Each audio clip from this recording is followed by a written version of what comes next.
Hello everyone, this is Kinjal Parmar. Today we will discuss digital logic families. So let's start. Logic families. Logic families are sets of chips that may implement different logical functions but use the same type of transistor and voltage levels for logical levels and for power supplies. Logical families are set of different ICs, and these ICs are used to perform various logical operations. In real-time application, we have to perform different type of operations such as NOR operation, then AND operations, NAND operation, NOT operation. So these all operations can be performed by different integrated circuits. So we have a set of different integrated circuit, and using this circuit we can perform any kind of logical operations. And this sets of different ICs, or say set of different integrated circuit, is known as logic families. And these integrated circuits are designed with the same type of logic. For example, if some integrated circuit can be designed using only transistor, some integrated circuit can be designed using only diodes. So this is how we have a various kind of integrated circuit, and this collection of ICs are known as a logic families. These families vary by speed, power consumption, cost, voltage and current level. As we have a varieties of integrated circuits, so these families vary by different characteristics. All ICs have a different characteristics, and according to this characteristic, we have a classification of logic families. So let's discuss classification of logic families. Logic families can be classified broadly according to the technologies they are built with as follow. Diode logic, DL. Diode logic means in this category ICs are designed with the diode components only. Then next, resistor transistor logic. In this, integrated circuits can be implemented using resistor and transistor as a component. Next, diode transistor logic. In this, diode transistor logic circuit can be designed using diode and transistor as a component. Emitter coupled logic. In this, transistor are used to implement this emitter coupled logic circuit IC. Transistor logic, TTL. This integrated circuit can be designed using transistor as a component. Next, CMOS logic circuit. These logic families can be designed using CMOS, that means complementary metal oxide semiconductor logic. Out of all these logic families, TTL and CMOS logic families are most widely used IC technologies. So let's discuss about TTL and CMOS, how these families are work. But before that, first let's discuss about various characteristics of logic families. Characteristics of logic families. These characteristics of logic families are very important to choose which kind of IC we require to for a particular applications. So first, fan in. Fan in is the number of inputs connected to the gate without any degradation in a voltage level. Basically, fan in means number of inputs. For example, if a AND gate has a 2 input, then fan in is equals to 2 number of inputs. Fan out. Fan out specify the number of standard loads, that means output of the gate can drive without impairment of its normal operations. That means what are the number of the outputs any integrated circuits can drive. Next, noise margin. Noise margin is the maximum noise voltage added to any input signal of a digital circuit that does not cause an undesirable change in the circuit output. Noise margin is basically measure of a amount which indicate that this much noise our circuit can handle. Propagation delay. Propagation delay is the average transition delay time for the signal to propagate from input to output when the signals change in value. For example, whenever we give input to any circuit, we produce some output. But there is a delay between given input and produced output. This delay is known as a propagation delay. Power dissipation. Power dissipation is a measure of a power consumed by the gate when fully driven by all its inputs. Now let's discuss about transistor logic, TTL. TTL is based on bipolar transistor, one of the most widely used logic families.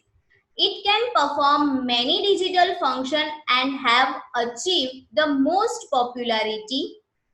The basic circuit of TTL with the pull-up resistor is NAND gate. That means using this TTL logic, we can implement NAND operation.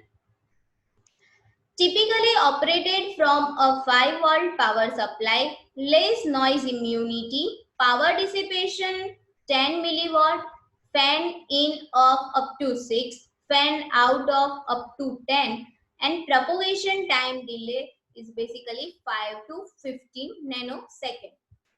Now let's discuss internal architecture of NAND gate using TTL. Here is the internal architecture of any NAND gate. This is how NAND gate operation can be performed using this transistor and resistor. Here Q1 and Q2 are transistor and R1 and R2 are resistor. Input terminals, here is the emitter of Q1. Here two inputs, input A and input B. So in Q1 there are two emitter junction. So in a emitter junction we can give input A and input B, and we have a output. We can measure output from collector of Q2. Here is the characteristic of this circuit. That means how this circuit can be worked. So whenever we give low output, that means basically zero output. Zero output is represented as a 0 volt over here. So whenever we give zero output, Q1 transistor raise in a saturation mode, and whenever Q1 is in a saturation mode, this Q2 will be in cutoff mode. So here Q2 have a open circuit, so no power supply can be driven from VCC to ground, and we have a high output at the collector junction of Q2. That means whenever Q2 in a Q2, this whenever Q2 will be in cutoff, this is in an open circuit. So here we give a 5-volt power supply. So whenever Q2 is in a cutoff mode, this power supply flow with this manner, and we have a output when any of the input becomes 0. But whenever Q1, both the input A and B becomes 1, this Q1 will be in cutoff, and whenever Q1 will be in cutoff, this Q2 will be in saturation. That means Q2 have a short circuit. Short circuit, that means we have a path to flow current. So from this circuit, VCC power supply voltage flow from this to ground, and we have a no power supply over here. So we have a zero output when Q2 in saturation mode. So this is how we can get NAND characteristic using this circuit. Let's discuss in detail. When any input at logic 0, Q1 emitter junction is forward biased, and also its collector junction is in a forward bias. So Q1 goes into saturation. And due to Q1 in a saturation, base of the Q2 is at a low voltage. So this caused Q2 to flow in a reverse bias. So Q2 goes in a cutoff mode, and hence 5 volt power supply, or says logic 1, because VCC power supply has no path to flow at ground. So we have a enough power supply voltage at the collector junction of Q2. But when all inputs are logic 1, so Q1 emitter junction is reverse bias and Q1 goes in a cutoff. So its collector voltage increase, and this cause Q2 to be in a forward bias. So Q2 goes in a saturation. So we have a short circuit. That means power supply have a path to flow up to ground. So we have no powers at output of collector junction. So we have a zero output over that.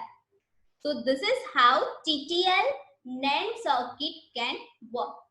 Now let's discuss how this CMOS logic can be used to perform various logic operations. First, CMOS inverter. Here is the internal architecture of any NOT gate using CMOS.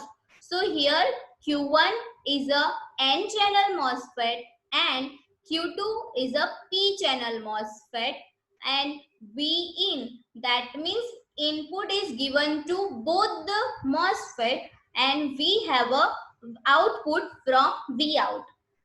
So whenever we give Vin equal to 0, as Q1 is a N-channel MOSFET, so it will be off, and Q2 will be on whenever we give Vin as a 0. So this Q2 will be on, this power supply can flow from this, and we have a output. So we got 1 as a output.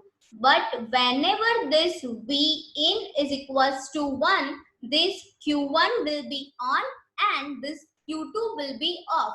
So that means whenever Q2 is off, there is no path for power supply to flow. So this VDD has no path to flow. So here is the open circuit, no path. So we have a zero output as Vout. So this is how NOT gate can be implemented using CMOS. Now let's discuss CMOS NAND logic. So here is the internal architecture of NAND gate using CMOS logic. Here Q3 and Q4 are N-channel MOSFET, Q1 and Q2 are P-channel MOSFET. Q1 and Q2 are connected in parallel form. Q3 and Q4 are connected in series form to perform NAND operation. This table shows how this CMOS NAND gate can work.